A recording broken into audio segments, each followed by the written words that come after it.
নমস্কার বন্ধুরা, কেমন আছেন সবাই? কানেক্ট টু দ্য নেচারের আরেকটা ব্লগে আপনাদের স্বাগত জানাই।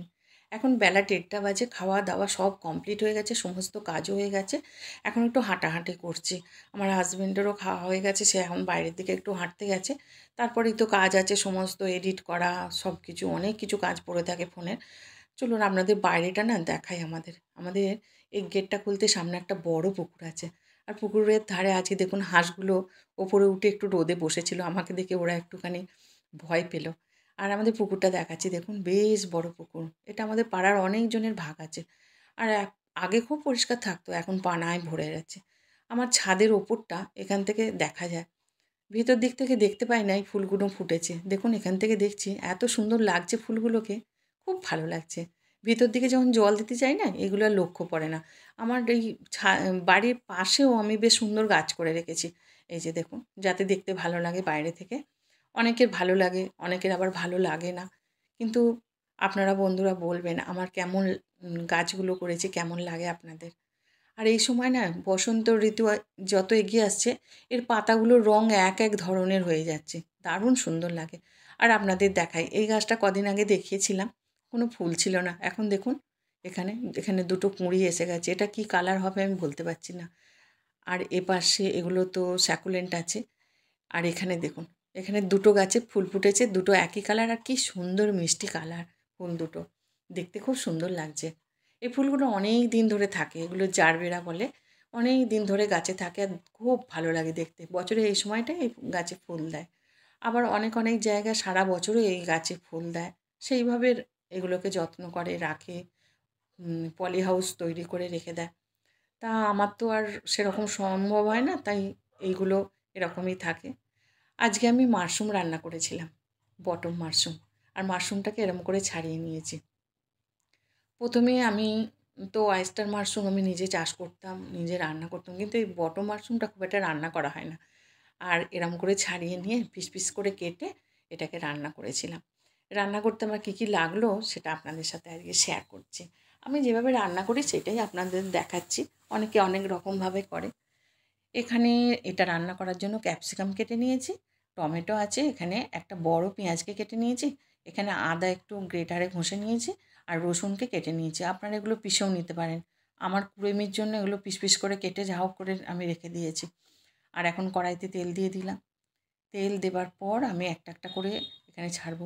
হ্যাঁ, আপনাদের বলে রাখি, আমরা যেহেতু বাঙালি আর বিশেষ করে আমি ভীষণ আলু পছন্দ করি, তাই আলুটা কিন্তু আমি ব্যবহার করছি। আর এখানে গোটা গরম মশলা দিয়ে দিলাম।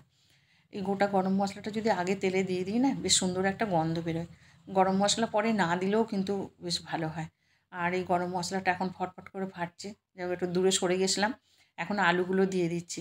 আলুগুলো একটু ভাজা ভাজা হয়ে গেলে তারপরে এক এক করে দেবো। আর আপনারা যদি আলু না খান, আলু দেবেন না। আমার ভীষণ ভালো লাগে একটু তরকারিতে আলু টালু না পড়লে ভালো লাগে না। ওই জন্যে আমি আলু একটু দিই। আমার হাসবেন্ডও আলু খুব পছন্দ করে। তাই আলুটা দিয়ে দিলাম। আলুটা একটু ভাজা ভাজা হয়ে গেছে দেখুন। আধা সিদ্ধ হয়ে গেছে। আর এরপরে আমি কী করব, পেঁয়াজটা দিয়ে দেবো। পেঁয়াজটা দেবার পর আমি কিন্তু এখনও নুন টুন কিছু দিইনি। আর পেঁয়াজটা আগে ভেজে নেব। কারণ নুন দিলেই এখন জল বেরোতে শুরু করবে। তাই পেঁয়াজটা আগে ভেজে নিই। পেঁয়াজটা আধ ভাজা করে নিয়ে তারপরে এক এক করে মশলাগুলো দেবো। আপনারা এরকম করে মাশরুম রান্না করে খেয়ে দেখবেন, খুব ভালো লাগে। আর শর্টে খাটে খুব তাড়াতাড়ি রান্নাটাও হয়ে যায়। তাই আমি এটা করলাম। আরও অনেকগুলো রান্না করেছি, কিন্তু সবগুলো তো দেখানো সম্ভব না। আর এইটাই তাই দেখালাম। দেখুন এরকম ভাজা ভাজা হয়ে গেছে। এই এরপরে আমি এই আদা রসুন যে কুচিয়ে রেখেছি, রসুনটা দিয়ে দিলাম। আর আদাটা গ্রেটারে ঘষে রেখেছি, এটা দিয়ে দিলাম। আপনারা এটা বেটেও দিতে পারেন। আমি এরমভাবে তাড়াতাড়ি করে দিয়ে দিয়েছি, যাতে রান্নাটাও আমার তাড়াতাড়ি হয়ে যায়। কারণ কতক্ষণ এখান থেকে বেরোবো সেই চিন্তা করি, তারপরে থাকে অনেক কাজ। তা যাই হোক, এবার দিয়ে দিয়েছি, এটা একটু ভাজা ভাজা হয়ে যাবে। তারপরে আমি এই টমেটো, ক্যাপসিকাম এখানে সব দিয়ে দেবো। আর টমেটো, একটা বড় টমেটো কেটেছি। এখানে দেখুন এগুলো ভাজা হয়ে গেছে। একটা বড় টমেটো দিয়েছি, আর এখানে একটা ছোট ক্যাপসিকাম ছিল, সেটা টুকরো টুকরো করে কেটে দিয়েছি। এই ক্যাপসিকামের গন্ধটা বেশ ভালো লাগে। মাশরুমের সাথে তো খুবই ভালো লাগে। বা চিলি চিকেন যদি করি, এইগুলোর সাথে না বেশ ভালো লাগে ক্যাপসিকামটা খেতে। যাই হোক, এখন এটাকে ভালো করে একটু নেড়ে চেড়ে নিচ্ছি। আর মাশরুমটা তো আমি ধুয়ে টুয়ে রেডি করে রেখেছি।